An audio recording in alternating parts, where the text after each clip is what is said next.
तो ये झारखंड का क्षेत्रीय राजवंश का वीडियो 3 है। झारखंड का क्षेत्रीय राजवंश में मैंने पहला वीडियो में तो झारखंड में मुंडा का आगमन कैसे हुआ, ठीक है, उसके बारे में बताया था। ऋषा मुंडा, ठीक है, ये सब मैं बताया था।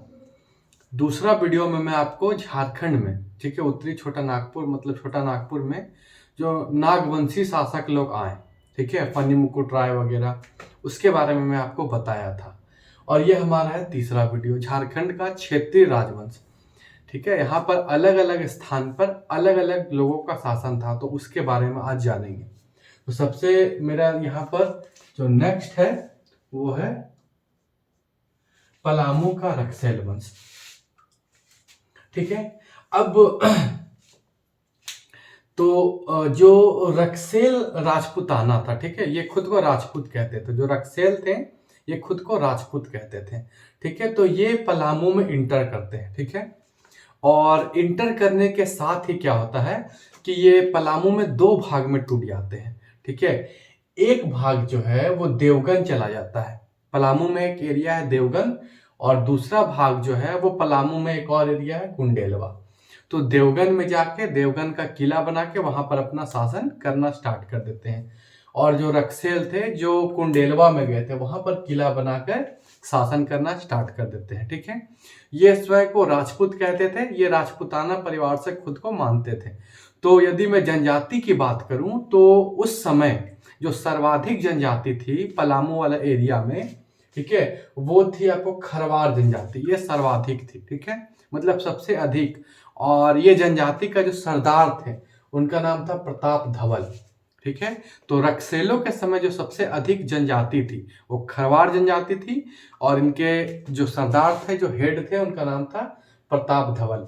और उसके बाद पलामू में क्या हुआ कि लगभग 16वीं शताब्दी में, ठीक है, चेरो आए और पलामू में जो पहले से रक्सेल रह रहे थे उन लोग को मार मार के यहाँ से भगा दिया, और उसके बाद पलामू में चेरो का शासन स्टार्ट हुआ, ठीक है। तो ये था मेरा बेसिक इंट्रोडक्शन। तो सबसे पहले मैं देखता हूं पलामू का रक्सेल वंश, ठीक है। पलामू का रक्सेल वंश, तो सबसे पहला पॉइंट यह है कि अगर पलामू में पहला कोई राजवंश स्थापित हुआ है तो रक्सेलों के द्वारा। पलामू में अगर पहला कोई राजवंश स्थापित हुआ है तो रक्सेलों के द्वारा। पहला पॉइंट क्लियर।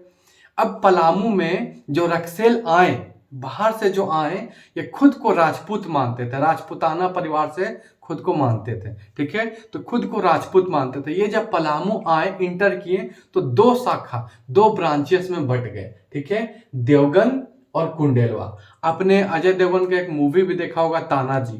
तानाजी में अजय देवगन क्या करता है कि कुंडेलवा का किला को जीतता है। तो बस वही है एक देवगन। देवगन में इन्होंने देवगन का किला बनाया और कुंडेलवा में कुंडेलवा का किला बनाया, ठीक है। तो गुमला में सॉरी, पलामू में, ठीक है, जो सबसे अधिक सबसे पहले कौन आए तो रक्सेल आए, जो एक राजवंश स्थापित किए। अब यह है कि जिस समय रक्सेलों का शासन चल रहा था उस समय सबसे अधिक अगर जनजाति का बात किया जाए तो बहुत सारे जनजाति थी, जैसे खोंड थे और भी बहुत सारे जनजाति थे, लेकिन सबसे अधिक जो जनजाति है वो थी कौन सी, तो खरवार जनजाति, ठीक है। और इसके हेड सरदार कौन थे, तो प्रताप धवल। तो आपसे पूछेगा कि रक्सेलों के समय सर्वाधिक जनजाति कौन सी थी, तो खरवार जनजाति, ठीक है। उसके बाद क्या हुआ कि 16वीं शताब्दी में रक्सेल को पद से हटा दिया, मतलब हटा दिया पलामू से, ठीक है, और चेरो का राज स्थापित अपना उन्होंने किया, चेरो ने अपना राज स्थापित किया। तो हमने देखा पलामू का रक्सेल वंश। चलिए, तो नेक्स्ट है मेरा, हमने देख लिया था कि पलामू पर रक्सेल वंश, ठीक है। उसके बाद पलामू पे लगभग 16वीं शताब्दी में पलामू में चेरो वंश का, ठीक है, स्थापना होता है। तो इसकी स्थापना कब हुआ, 1572 ईस्वी या 16वीं शताब्दी में भागवत राय के द्वारा। अब देखो हुआ था क्या कि पलामू पे जो रक्सेल था उसको भगा भगा के कौन मारा था, तो भागवत राय। तो भागवत राय ने 1572 ईस्वी में पलामू पर चेरो वंश की स्थापना की, ठीक है। अब चेरो वंश से संबंधित एक चीज देखते हैं, महारत चेरो। जो पलामू के जो महारत चेरो थे उनके समय की एक बात है, आप जानते होंगे कि शेर शाह, जिसको शेर खां भी बोला जाता है, ठीक है। तो ये क्या करता था ना कि बिहार से बंगाल जाने के रास्ता में, बिहार से अगर आप बंगाल जाएंगे तो झारखंड के रास्ते होते हुए जाना पड़ेगा, ठीक है। तो जब ये बिहार से बंगाल ये जाता था, इसका काफिला शेर शाह का या शेर खां का, तो बीच में झारखंड पड़ता था। तो ये महारथ चेरो क्या करता था, और उसके जो भी इन लोग का गुट क्या करता था ना कि ये जो शेर शाह का जो भी काफिला था उसको लूट लेता था, ठीक है। लूट लेता था, मुगल काफिला को लूट लेता था और इधर उधर भाग जाता था, जंगल में छिप जाता था। तो इससे जो शेर शाह है और शेर खां, शेर शाह और शेर खां दोनों एक ही आदमी का नाम है, ठीक है। बहुत परेशान हो गया। तो फाइनली क्या हुआ कि उसका एक सेनापति था ख्वास खां। तो ख्वास खां का ऑर्डर दिया कि जाओ भाई देखो। तो ख्वास खां जो है वो चेरो का, ठीक है, वो गया पलामू में गया, और जो महारथ चेरो था और जो भी उसका सैनिक वगैरह था सबको पराजित किया। और पराजित करने के बाद वहां पर से लूट के सामान लेके आया। जैसे युद्ध में क्या होता था ना कि पराजित करने के बाद सामान उमान को लूट लिया जाता था। तो लूट का बहुत सारा सामान ले आ गया, जिसमें सबसे इंपॉर्टेंट जो है वो श्याम सुंदर नामक सफेद हाथी प्राप्त किया। तो यहां से हमने क्या देखा कि जो शेर शाह या शेर खां का जो सेनापति था, शेर शाह या शेर खां का जो सेनापति था ख्वास खां, उसने चेरो राजा महारथ चेरो को पराजित किया और श्याम सुंदर नामक सफेद हाथी को प्राप्त किया। तो श्याम सुंदर यहाँ पर क्या है, सफेद हाथी, ठीक है। अब अब आते हैं नेक्स्ट है मेरा भागवत राय। तो भागवत राय के बारे में हमें यह जानना है कि इस समय जो राजा था वो कौन था, अकबर। तो अकबर के समय चेरो राजा कौन था, तो भागवत राय था। अकबर के समय चेरो राजा कौन था, तो भागवत राय था। अब इसका जो सेनापति था, ठीक है, जो मान सिंह था, अकबर का जो सेनापति था वो मान सिंह था। तो वो क्या किया कि अकबर ने बिहार वाला एरिया में मान सिंह को सूबेदार नियुक्त किया, ठीक है। और मतलब कि फिर बोला कि जाओ वहां पर बिहार वाले एरिया में जो जो छोटे छोटे राजा लोग हैं सबको मेरे अंडर में करो और सबसे मालगुजारी मतलब टैक्स लेना वसूल करो। तो उसी क्रम में जो अकबर का सेनापति था मान सिंह, वो पलामू वाला एरिया में आया, भागवत राय को, ठीक है, संधि करने पर विवश कर दिया। और फिर भागवत राय, ठीक है, अकबर का अधीनता स्वीकार कर लिया और टैक्स देने के लिए रेडी हो गया। तो बस आपको इतना याद रखना है कि अकबर के समय भागवत राय था, ठीक है। अकबर के समय पलामू में चेरो वंश का राजा कौन था, भागवत राय। अकबर के समय भागवत राय था, ठीक है। अकबर के समय पलामू में कौन था, तो भागवत राय था। नेक्स्ट है मेरा जहांगीर के समय, ठीक है। जहांगीर के समय मेरा था अनंत राय, ठीक है। तो बस आपको इतना याद रखना है कि जहांगीर, ठीक है, जहां उसके बाद फिर क्या हुआ ना कि अकबर के बाद आया मेरा जहांगीर। तो जहांगीर के समय था अनंत राय। तो फिर से क्या हुआ था कि अनंत राय भी जो है वो टैक्स वैक्स देना छोड़ दिया था, ठीक है। तो फिर जो जहांगीर का जो सेनापति था, जो मुगल सूबेदार था बिहार वाला एरिया में जिसको नियुक्त किया गया था, उसका नाम था अफजल खां। उसका अटैक हुआ कहाँ, तो पलामू वाला एरिया में इसका अटैक हुआ। और अटैक हो रहा था 2 सप्ताह के भीतर ही अनंत राय का क्या हुआ कि डेथ हो गया। क्या चीज से, तो एक बीमारी से डेथ हो गया, ठीक है। तो उसके बाद पलामू पे किसका आया, तो सहबल राय। अब जो पलामू में जो सहबल राय जो आया, ठीक है, जहांगीर का टाइम का ही बात हो रहा है। जहांगीर के टाइम में 2 शासक था, एक था अनंत राय, एक था सहबल राय, ठीक है। तो अनंत राय पे किसका अटैक हुआ था, अफजल खां का अटैक हुआ अनंत राय पे। और अटैक जैसे हुआ तो 2 सप्ताह के अंदर इसका डेथ हो गया था अनंत राय का। क्यों, एक बीमारी से इसका डेथ हो गया। अनंत राय के बाद आपको आ गया सहबल राय। तो जो सहबल राय है जहांगीर के समय, ये काफी शक्तिशाली राजा था, ठीक है। और ये भी क्या करता था कि मुगल काफिला वगैरह को लूट लेता था। तो और अपना जो विस्तार है वो कहां तक कर लिया था, तो हजारीबाग में एक है जगह Chauparan, GT road. GT road को पहले कहते थे सड़क ए आजम। तो सड़क ए आजम तक अपना विस्तार कर लिया था, जीटी रोड तक अपना विस्तार कर लिया था। कौन, सहबल राय, ठीक है। तो फिर क्या हुआ ना कि जो मुगल बादशाह था, जो जहांगीर, आदेश दिया कि जाओ भाई सहबल राय। उसके बाद बीच में क्या करता था ना कि जंगल से निकलता था, मुगल काफिला जा रहा बंगाल, तो लूट मार करके फिर छुप जाता था। तो पूरा परेशान हो गया जहांगीर, तो बोला जाओ भाई उसको बंदी बना के लाओ, ये बहुत ज्यादा परेशान कर रहा है, तंग कर रहा है। तो फिर इसको बंदी बना लिया गया, किसको? सहबल राय को। और मुगल दरबार में लाया गया। वहां पर क्या हुआ ना कि सहबल राय को मनोरंजन के दृष्टि से निहत्था एक बाघ से लड़वा दिया गया। ठीक है, सहबल राय का एकदम शरीर हिस्ट पुस्ट था, तो उसको देख के बाघ से लड़वा दिया गया निहत्था। उसी में सहबल राय का डेथ हो गया। तो बस हमें ये जानना है कि जहांगीर के समय अनंत राय था और सहबल राय था। सहबल बल है, इसका मतलब इसको बाघ से लड़ाया गया था। ठीक है, अब जहांगीर के बाद आता है मेरा शाहजहां। तो शाहजहां के समय है मेरा प्रताप राय। ठीक है, शाहजहां के समय कौन है? प्रताप राय। अब क्या हुआ ना कि प्रताप राय भी क्या है कि टैक्स वैक्स नहीं दे रहा था। ठीक है, तो क्या हुआ कि जो शाहजहां का सेनापति था, जो मुगल सूबेदार था, जो बिहार वाला एरिया में जिसको मुगल सूबेदार फिट किया था। ठीक है, मुगल सूबेदार जिसको बिहार वाला एरिया में बनाया गया था, तो वो कौन था? शाइस्ता खां। शाइस्ता खां आया यहाँ पर अटैक करने प्रताप राय के पास। ठीक है, इसको पराजित कर दिया। पराजित करने के बाद ये जो है वो 80,000 रुपया लगान वसूलना शुरू किया। बोला कि ठीक है भाई, तुम ऐसा करो कि तुम 80,000 रुपया, ठीक है, मुगल बादशाह जो है शाहजहां, उसको टैक्स दे दो। तो ये देने लगा। उसके बाद क्या हुआ कि धीरे धीरे दे रहा था, एक वो छोड़ दिया कि अब नहीं देंगे।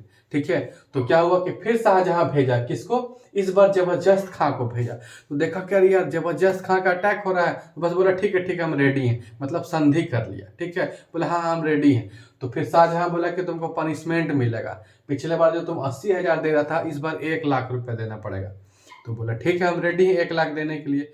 और बोला कि ठीक है हम 1,00,000 देंगे, एगो हाथी भी देंगे, और साथ साथ हम दिल्ली में आकर अटेंडेंस भी लगाएंगे, मतलब पटना में आके अटेंडेंस भी लगाएंगे कि हाँ साल हम आके अटेंडेंस लगाएंगे। तो ये सब पे डील हुआ। फिर बाद में क्या हुआ कि 1644 में प्रताप राय को 1,000 मनसबदारी प्रदान किया गया। अब 1,000 मनसबदारी क्या होता है कि जैसे एक एरिया, ठीक है, एक मनसबदारी एक एरिया में इसको मतलब पूरा इसको पावर दे दिया गया टैक्स वसूलने का उस एरिया से। ठीक है, अब उसमें क्या हुआ कि जो प्रताप राय है वो 1,000 मनसबदारी में पूरा टैक्स वसूल करेगा, और उसके बदले में टैक्स देगा किसको? तो मुगल बादशाह को 1 करोड़ रुपया टैक्स देना। ठीक है, ये मतलब कि टैक्स देने का वादा किया। बोला कि जो मुगल बादशाह शाहजहां था, इसको 1644 में 1,000 मनसबदारी प्रदान किया। ठीक है, मतलब पूरा एक बड़ा सा एरिया दे दिया। बोला जाओ तुम इसमें शासन करो, इसमें टैक्स वसूलो, और बदले में मुगल को 1 करोड़ रुपया सालाना टैक्स दे देना है। ठीक है, और आपको एक और याद करना है कि प्रताप राय के समय में ही पलामू का पुराना किला बना। ठीक है, तो ये था मेरा प्रताप राय। एक बार मैं फिर से इसको बताता हूं। शाहजहां के समय क्या था? प्रताप राय। तो प्रताप राय भी पहले आराम से था, टैक्स वैक्स नहीं दे रहा था। तो मुगल बादशाह बोला कि शाहजहां अरे यार ये तो टैक्स वैक्स नहीं दे रहा। फिर भेज दिया कि बोला जाओ शाइस्ता खां, जाओ देखो क्या प्रॉब्लम है, जाओ। तो शाइस्ता खां गया पूरा अटैक करने के लिए। तो अटैक करने के दृष्टिकोण से गया तो ये पराजित हो गया। कौन? प्रताप राय। बोला कि ठीक है भाई हमको छोड़ दो, ठीक है हम यहाँ शासन करते हैं, बदले में तुमको 80,000 रुपया टैक्स देंगे। तो 80,000 रुपया टैक्स दे रहा था। अब देखा कि मुगल थोड़ा सा ढीला हो गया, इधर ध्यान देना कम कर दिया। बोला अब तो हम ठीक है अभी टैक्स देना छोड़ दिया। कौन? प्रताप राय टैक्स देना छोड़ दिया। तो फिर शाहजहां का ध्यान गया यार ये तो टैक्स देना छोड़ दिया। बोला कि फिर से भेज दिया, जाओ इस बार जबरदस्त खां को भेजा, जाओ तुम जबरदस्त तरीका से जाओ। तो जबरदस्त खां आने लगा। तो देखा क्या यार फिर तो जबरदस्त खां आ रहा है। ठीक है, तो बोला ठीक है हम रेडी हैं, रेडी, और संधि कर लिया। बोला ठीक है हम, तो जबरदस्त खां बोला कि ठीक है अब ऐसे अब ठीक है नहीं 1,00,000 देना पड़ेगा। बोले ठीक हम 1,00,000 भी देंगे, एगो हाथी भी देंगे, और पटना में आके हाजिरी भी देंगे, मतलब अटेंडेंस भी लगाएंगे। यहाँ तक सही चल रहा था।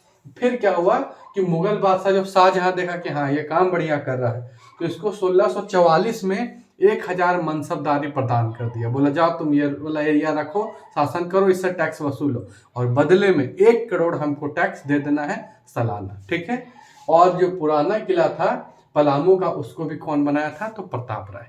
तो ये था मेरा प्रताप राय का। अब आ जाते हैं शाहजहां के बाद मेरा औरंगजेब। तो औरंगजेब के बारे में बता दें कि इतिहास में मुगल में सबसे क्रूर शासक था। ठीक है, ये धर्म के नाम पे लाखों लाख करोड़ों आदमी को मार दिया था इस्लाम परिवर्तन के कारण। ठीक है, तो ये क्या करता था ना, जैसे औरंगजेब जब शासक बना तो ये क्या किया कि जितना भी राजा हो था पूरा बोला कि तुमको मुगल अधीनता स्वीकार करना पड़ेगा और साथ साथ इस्लाम भी स्वीकार करना पड़ेगा। ठीक है, मतलब तुम मेरे अंडर भी आओ और साथ साथ इस्लाम भी स्वीकार करो ये। और मेदिनी राय के बारे में कहा जाता है कि ये सबसे शक्तिशाली शासक हुआ पूरा चेरों में, पूरा जो चेरों में जो सबसे शक्तिशाली शासक हुआ वो यही मेदिनी राय था। ठीक है, तो मेदिनी राय अगेंस्ट हो गया, बोला हम नहीं करेंगे। ठीक है, मुगल अधीनता स्वीकार नहीं करेंगे और इस मेन टारगेट था कि हम इस्लाम धर्म स्वीकार नहीं करेंगे। अधीनता तो फिर भी हम स्वीकार कर ले, लेकिन इस्लाम धर्म स्वीकार नहीं करेंगे। तो इसलिए क्या हुआ कि मेदिनी राय हो गया, ठीक है, इसके अगेंस्ट हो गया। और उसके बाद क्या था ना कि अब मेदिनी राय इतना पावरफुल था कि ये मुगल के अगेंस्ट भी गया। ठीक है, मतलब औरंगजेब के अगेंस्ट चला गया और साथ साथ, ठीक है, औरंगजेब का काफिला उफिला भी लूट लेता था। ठीक है, मतलब कि जो भी आ रहा है उसको भी लूट लेता था। ठीक है, तो एकदम डरता नहीं था, बहुत शक्तिशाली था ये मेदिनी राय। तो फिर क्या हुआ कि औरंगजेब दाऊद खां को भेजा। ठीक है, दाऊद इब्राहिम का नाम सुने ना, दाऊद खां को भेजा कि जाओ जरा देखो बहुत उछल रहा है। तो दाऊद खां आया, तो आ रहा था, बीच में एक जगह है कुंडा। ठीक है, तो कुंडा का शासक मिल गया चुन राय। अब ये क्या किया कि चुन राय को भी हरा दिया। ठीक है, दाऊद खां चुन राय को हराया और उसको भी जबरदस्ती इस्लाम धर्म स्वीकार करवा दिया चुन राय को। ठीक है, कुंदा से इधर से आ रहा था, कुंदा चतरा वाला एरिया में पड़ता है कुंडा। ठीक है, तो उधर से आ रहा था, तो वहीं का एक शासक था चुन राय, उसको हरा दिया और इस्लाम धर्म भी स्वीकार करवा दिया। ठीक है, तो उससे पूरा गुस्सा गया कौन, ये मेदिनी राय। और गुस्साने के बाद ये जो चुन राय का एक भाई था सुरवा राव, ठीक है, वो क्या किया, चुन राय का जो भाई था सुरवा राव, ये चुन राय का हत्या कर दिया। क्यों, क्योंकि इस्लाम धर्म को स्वीकार कर दिया था। ठीक है, उसके बाद फिर दाऊद खां आया, आगे बढ़ते बढ़ते बढ़ते औरंगा नदी पास आ गया। तो मेदिनी राय को लगा कि नहीं यार ये बड़ी शक्तिशाली है, हम इससे जीत नहीं पाएंगे। तो बोला कि ठीक, हम संधि करने के लिए रेडी हैं, आप ऐसा करिए युद्ध को रोकवा दीजिए। क्योंकि इन लोग जैसे मुगल वाला आता था ना, तो पूरा सैनिक उन्हीं के साथ आता था, पूरा एकदम खूंखार तरीके से मार काट मचा देता था। तो मेदिनी राय बोला कि ठीक है, हम रेडी हैं, संधि करने के लिए रेडी हैं, हम मुगल अधीनता स्वीकार करेंगे। ठीक है, तो बोला कि युद्ध को रुकवा दिए। तो बात डन हो गया कि ठीक है युद्ध रुक जाएगा। लेकिन उसी दौरान क्या हुआ कि जो चेरो जो सैनिक वगैरह था वो क्या किया, एक मुगल काफिला को लूट लिया, फिर से लूट लिया। तो इससे पूरा जो औरंगजेब था और भड़क गया कि अरे यार हम तो यहाँ संधि कर रहे हैं रुकवाने का, तुम और लूट रहे हो। तो उसके बाद क्या हुआ, युद्ध स्टार्ट। अब ये मेदिनी राय जो था, अब समझ गया कि अब तो युद्ध रुकेगा नहीं, अब युद्ध करना ही पड़ेगा। तो क्या किया कि जितना भी महिला था और बच्चा था उसको जंगल में भेज दिया। और इसको मतलब मेदिनी राय को ऐसा लगता था कि मेरा जो किला है, ये नया किला, पलामू में नया किला का निर्माण करवाया था, तो उसको लगता था कि इसको तोड़ना बहुत मुश्किल है। तो किला के अंदर चला गया। ठीक है, और फिर युद्ध मतलब युद्ध का तैयारी करना स्टार्ट कर दिया मेदिनी राय। ठीक है, फिर क्या हुआ कि औरंगा नदी तक जब वो पहुंच गया, ठीक है, दाऊद खां, तो बाद में इसको लगा कि नहीं अब हम नहीं सक पाएंगे मुगल से।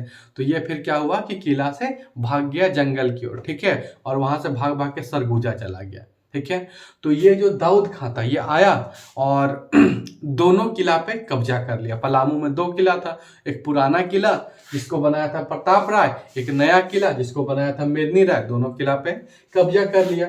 और कब्जा करने के बाद वहां पर एक मस्जिद भी बनाया, किला के अंदर एक मस्जिद भी बनाया। ठीक है, यहाँ तक के ठीक है। उसके बाद क्या किया कि वहाँ जो पलामू वाला एरिया है, ठीक है, तो वहाँ का शासन व्यवस्था को देख रेख के लिए, प्रशासन व्यवस्था को देख रेख करने के लिए एक फौजदार नियुक्त किया। किसको, मनकली खां को। मतलब बोलते हैं ना कि जैसे एक मतलब फौजदार, मतलब समझ लिया कि सेना का टुकड़ी का हेड मनकली खां को बना दिया कि तुम यहाँ का शासन व्यवस्था देखो। मनकली खां वहां पर देख रहा था आराम से। फिर मनकली खां का ट्रांसफर हो गया, मतलब स्थानांतरण हो गया, एक जगह से दूसरी जगह उसको भेज दिया। तो जैसे उसको ट्रांसफर हुआ, ये पलामू वाला एरिया थोड़ा सा वीक हुआ, तो क्या हुआ, तो फिर से मेदिनी राय जो सरगुजा भाग गया था वो फिर से आ गया। ठीक है, और फिर से पलामू में यहाँ पर एंट्री मार दिया। ठीक है, और फिर से पलामू पर दोनों किला पर अपना कब्जा कर लिया। अब कब्जा करने के बाद ये पलामू में बहुत अच्छा से शासन करने लगा। ठीक है, मतलब इतना अच्छा से पूरा इसके देखभाल में पलामू का जनता वो बहुत समृद्ध होने लगी। कृषि में एक एक मतलब बहुत अच्छा से अच्छा, मतलब कृषि में जो बहुत नया नया तरीका से कृषि करने का उपाय किया, और भी बहुत सारा ये समृद्धि का काम किया, जिसके कारण क्या हुआ कि इसको न्यासी राजा भी बोला जाता है, मतलब बहुत ज्यादा न्यायफुल। चेरो शासन का को स्वर्ण युग भी कहा जाता है। मेदिनी राय के समय चेरो शासन का स्वर्ण युग कहा जाता है। ठीक है, और इसके बारे में एक चीज और आपको जानना होगा कि ये जो मेदिनी राय था वो नागवंशी राजा, ठीक है, रघुनाथ शाह की राजधानी दोयसा पर अटैक किया था। रघुनाथ शाह, नागवंशी राजा रघुनाथ शाह की राजधानी दोयसा पर अटैक किया था, और अटैक करने के बाद लूट मार किया, और वहां से एक पत्थर का फाटक, मतलब पत्थर का बड़ा सा गेट लूट कर लाया था। और यही पत्थर का जो बड़ा सा गेट था जिसको बोलते हैं नागपुरी दरवाजा, नागपुर दरवाजा, ठीक है, इसको अपना नया किला जो बनाया था पलामू में, नया किला वहां पर लगवाया था। ठीक है, तो ये था मेरा मेदिनी राय। तो मेदिनी राय का एक बार मैं फिर से आपको बताता हूँ। तो मेदिनी राय जो है वो पलामू का सबसे शक्तिशाली राजा हुआ। ठीक है, मेदिनी राय औरंगजेब के समय का था। औरंगजेब का नीति था कि पहले तो मेरा अधीनता स्वीकार करना पड़ेगा और साथ साथ इस्लाम भी स्वीकार करना पड़ेगा। तो मेदिनी राय औरंगजेब के अगेंस्ट चला गया, बोला नहीं हम नहीं करेंगे, ना अधीनता स्वीकार करेंगे ना इस्लाम। और बदले में और क्या किया कि जो भी मुगल काफिला जाता था उसको भी लूट लेता था। तो पूरा औरंगजेब भड़क गया और क्या किया, भेज दिया दाऊद खां को, बोला जाओ देख लो। तो दाऊद खां आ रहा था तो रास्ता में एक कुंडा पड़ता है। ठीक है, तो कुंडा का जो शासक था चुन राय, तो चुन राय को हरा दिया। हराने के बाद क्या किया कि उसको इस्लाम धर्म में जबरदस्ती कन्वर्ट करवा दिया। तो इससे गुस्सा होके, ठीक है, जो चुन राय जो था, ठीक है, ये जो चुन राय था उसका जो भाई, ये मतलब मेदिनी राय के कहने पर जो चुन राय का जो भाई था सुरवर राय, वो क्या किया कि चुन राय का हत्या कर दिया। क्यों? क्योंकि इस्लाम ये स्वीकार कर लिया था। फिर दाऊद खां बढ़ते बढ़ते बढ़ते औरंगा नदी तक आया। तो मेदिनी राय को समझ में आया कि नहीं, अब मुगल सेना से सकना मुश्किल है। तो ये क्या किया कि जितना भी लेडीज था, बच्चा था, सबको जंगल में, ठीक है, छिपा दिया और खुद भी भाग गया जंगल से, सरगुजा की ओर भाग गया। बाद में क्या हुआ कि ये जो दाऊद खां है वो आया, पुराना किला नया किला दोनों पर, ठीक है, कब्जा कर लिया। कब्जा करने के बाद वहां पर एक मस्जिद भी बनाया किला के अंदर। और उसके बाद क्या हुआ कि मनकली खां को वहां पर फौजदार नियुक्त कर दिया, ठीक है, प्रशासन का देख रेख करने के लिए। अब मनकली खां वहां पर आराम से प्रशासन संभाल रहा था। फिर मनकली खां का ट्रांसफर हो गया। तो जैसे ट्रांसफर हुआ थे तो सरगुजा से मेदिनी राय फिर वापस आ गया और दोनों किला पे कब्जा कर लिया। और उसके बाद बहुत अच्छा से वहां पर शासन वगैरह करना शुरू कर दिया पलामू में। और उसके समय में जनता काफी खुश था, काफी समृद्धि था, कृषि कार्य में भी बहुत बढ़ोतरी हो रही थी। इसीलिए इसको न्यासी राजा भी बोला जाता है। ठीक है, और चेरो काल का स्वर्ण युग भी मेदिनी राय के समय को ही बोला जाता है। और मेदिनी राय के समय आपको एक बात और याद रखना है, एक नागवंशी राजा था रघुनाथ शाह, इसका राजधानी दोयसा था। रघुनाथ शाह का राजधानी दोयसा था, जहां पर ये अटैक किया था, काफी लूट मार किया था, और वहां से एक नागपुरी दरवाजा को भी लेके आया था। नागपुरी दरवाजा एक पत्थर का दरवाजा था, ठीक है, जिसको अपना नया किला में लगाया था। ठीक है, पलामू में नया किला कौन बनाया? मेदिनी राय। पलामू में पुराना किला कौन बनाया? तो प्रताप राय। ठीक है तो ये था मेरा मेदिनी राय। ठीक है, उसके बाद क्या है? साहेब राय। तो साहेब राय के बारे में, जैसे औरंगजेब का जब डेथ हो जाता है 1707 ईस्वी में, ठीक है, उसके बाद का जो मुगल हुआ वो कमजोर हुआ और धीरे धीरे धीरे धीरे खत्म होते गया। तो कमजोर होने के पीछे बहुत सारा रीजन है कि धीरे धीरे अंग्रेज मजबूत हो रहा था। तो अंग्रेज मजबूत हो रहा था, मराठा मजबूत हो रहा था। पहले तो मराठा मजबूत हुआ, उसके बाद अंग्रेज मजबूत हुआ। तो कोई मजबूत हो रहा है तो ऑब्वियस है कि दूसरा कमजोर होगा। तो इसीलिए औरंगजेब के बाद जो मुगल है वो कमजोर होते जा रहा था। ठीक है, तो औरंगजेब के बाद के मुगल को हम लोग बोलते हैं उत्तर मुगल, ठीक है, पोस्ट मुगल। तो उसमें सबसे पहला कौन था उत्तर मुगल में? औरंगजेब के बाद आया था बहादुर शाह, ठीक है, फिर छोटा मोटा एक है उसके बाद मेन है मेरा फर्रुखसियर, 1717 में यह फरमान में जारी किया था। तो बहादुर शाह और फर्रुखसियर के समय था मेरा साहेब राय। रंजीत राय के बारे में आपको याद रखना है कि एक नागवंशी राजा से टोरी परगना को ये छीन लिया था रंजीत राय। और जयकृष्ण राय ये अंतिम पलामू का चेरो वंश का अंतिम, ठीक है, मतलब वैसा राजा हुआ जिसके बारे में हम लोग को पढ़ना है, क्योंकि इसके बाद जो भी राजा हुआ वो कोई खास नहीं हुआ, इतना ज्यादा कमजोर हुआ कि इतिहास का पन्ना में उसका कोई जिक्र ठीक है, वैसा कोई खास इंपॉर्टेंट नहीं है। तो एक अंतिम जिसके बारे में आपको जानना वो है जयकृष्ण राय। याद रखना है कि वो मुगल को 5,000 टैक्स देता था। उसके बाद धीरे धीरे पलामू वाला एरिया में मराठा सशक्त होने लगा। मराठा के बाद हमको पता है कि 1764 ईस्वी में बक्सर का युद्ध के बाद 1765 ईस्वी में, ठीक है, इलाहाबाद का संधि के तहत बिहार, बंगाल और उड़ीसा का जो दीवानी था वो अंग्रेजों के अंडर में आ गया। इस तरह से जो आपको पलामू और जो झारखंड था वो अंग्रेज के अंडर में आ गया 1765 ईस्वी में इलाहाबाद की संधि के द्वारा, और इस तरह से ये समाप्त हो गया। तो ये मेरा था पलामू के बारे में, पलामू का चेरो वंश के बारे में डिटेल। चलिए, मैं एक बात आपको बोलना चाहूँगा कि मैं कोशिश कर रहा हूँ कि वीडियो छोटा छोटा बने, ताकि आप जब YouTube में इसे देखो तो आपको देखने में अच्छा लगे। क्योंकि अगर वीडियो लंबा होता है तो उसको देखने में लगता है कि बहुत ज़्यादा लंबा है, ठीक है, तो थोड़ा सा बोरिंग लगता है। तो इसलिए मैं इसका सोचा था मैं इसका कंप्लीट कर दूं, लेकिन एक पार्ट और आएगा क्षेत्रीय राजवंश का जिसमें मैं कंप्लीट करूंगा। तो ठीक है, थैंक यू।